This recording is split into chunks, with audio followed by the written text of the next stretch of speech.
नमस्कार साथियों, मैं Bhuvnesh Kumar Dhangar BKD target academy में स्वागत करता हूं।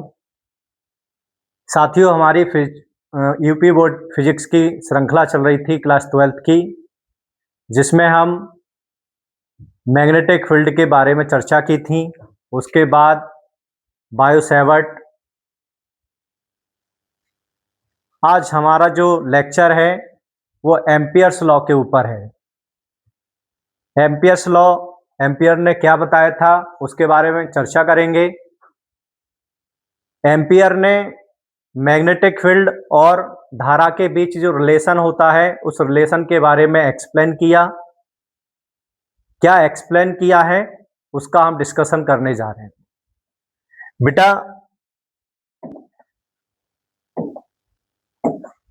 मैक्सवेल ने क्या बताया था, एम्पियर्स ने क्या बताया था कि जैसे कि ये कोई धारा है, मान लो ये धाराएं हैं, ये धाराएं जा रही हैं। हमने मान लिया कि ये I1, I2, I3, I4, I5, ये बहुत सारी धाराएं हैं। जबकि ये बात क्लियर हो चुकी है कि जब किसी भी तार में हम धारा फ्लो कराते हैं तो उस तार के चारों तरफ चुंबकीय क्षेत्र क्रिएट होता है। ये बात एम्पियर ने भी क्लियर कर दी थी।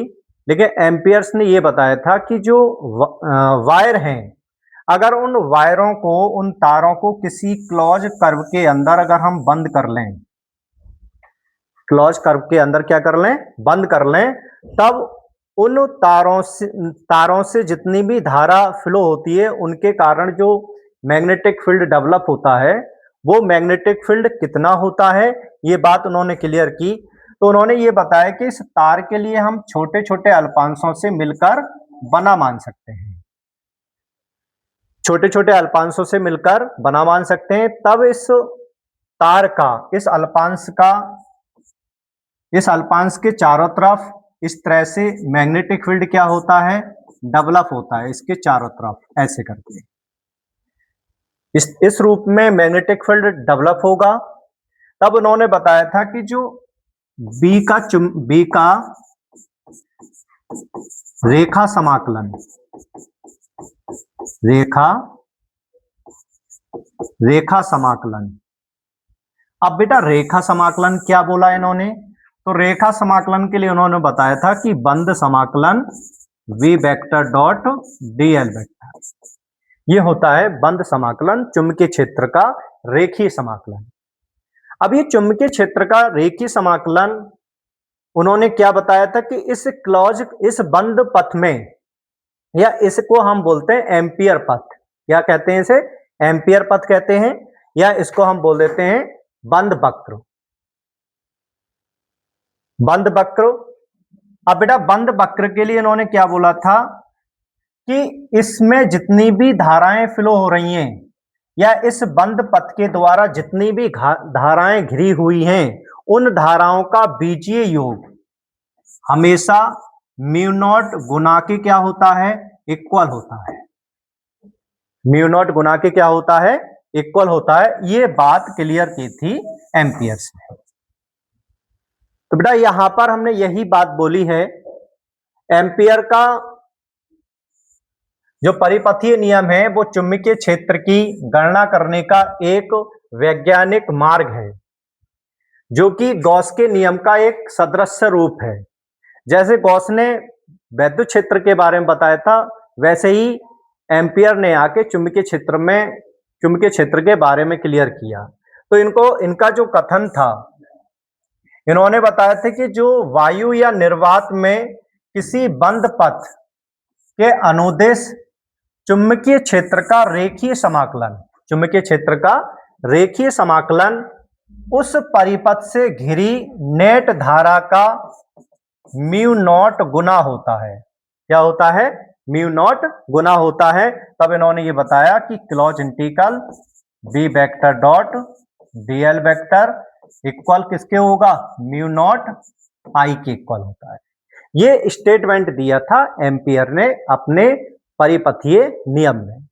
अब इस बात को हमें प्रूव करना है कि क्या ये बात हमारी सही है क्या है। तो बेटा इसे हम प्रूव करते हैं, लेकिन एक बात और मैं आपको क्लियर कर दूं, जैसे कि मान लो कोई तार ये है, यहां धारा फ्लो हो रही है, तो बेटा इस वाले के लिए कोई भी डिस्कशन उन्होंने नहीं किया, इसका कोई भी चुंबकीय क्षेत्र से रिलेशन नहीं होगा। एम्पियर ने केवल इतनी बात कही कि जितना भी करंट किसी क्लॉज वक्र में घिरा हुआ है उससे ही रिलेशन होगा चुंबकीय क्षेत्र का। अगर कोई भी वायर बाहर है तो उससे कोई भी चुंबकीय क्षेत्र का रिलेशन नहीं होगा। ये बात एम्पियर ने बिल्कुल साफ साफ शब्दों में क्लियर की। अब हमें इसे क्या करना है, प्रूफ करना है। तो बेटा प्रूफ करने के लिए क्या बताया था इन्होंने कहा कि एक वायर है ये एक्स और वाई, जिसमें आई एम्पियर की क्या बह रही है, धारा बह रही है।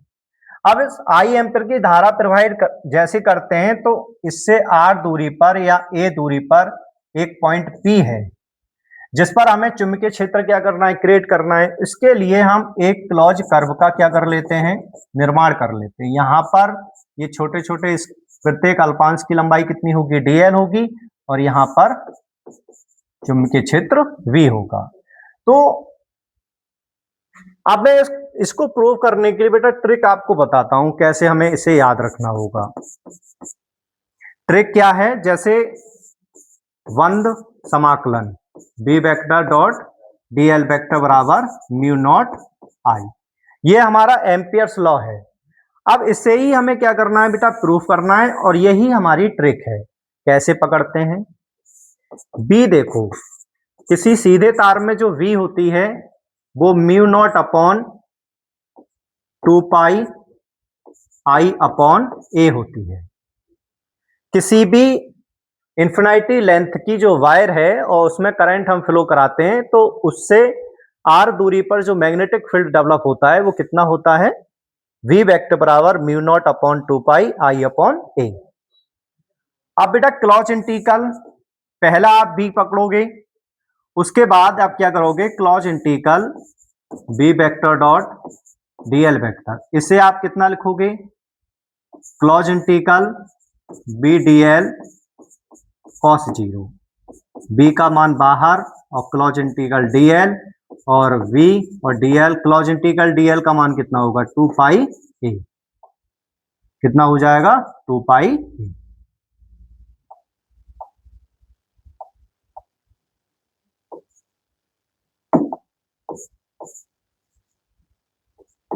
ए। इतनी बात हमें क्या करनी है, याद रखनी है। आसानी से मैं इसे प्रूफ कर सकता हूं। तो क्या लिखा है यहां पर, माना एक लंबा सीधा चालक तार XY है, कागज के तल के लंबवत इसमें I एम्पियर की धारा ऊपर की ओर क्या होती है, फ्लो होती है। इस तार को केंद्र मानकर ए त्रिज्या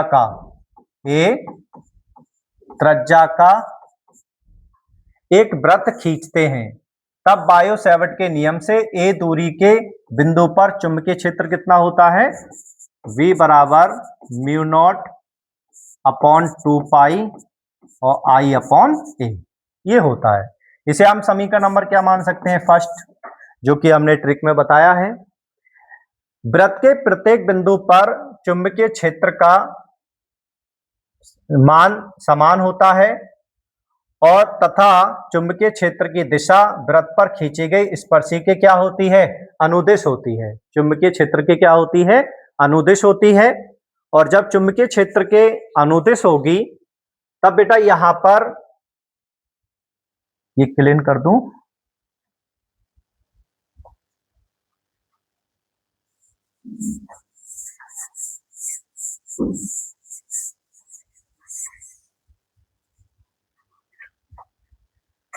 जब क्षेत्र होता है तो बेटा बी वेक्टर व डीएल वेक्टर दोनों एक ही दिशा में होते हैं।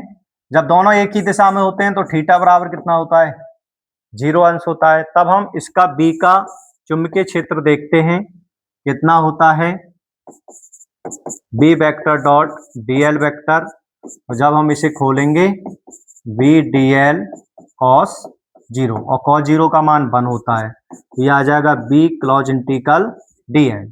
और बेटा b का जो मान होता है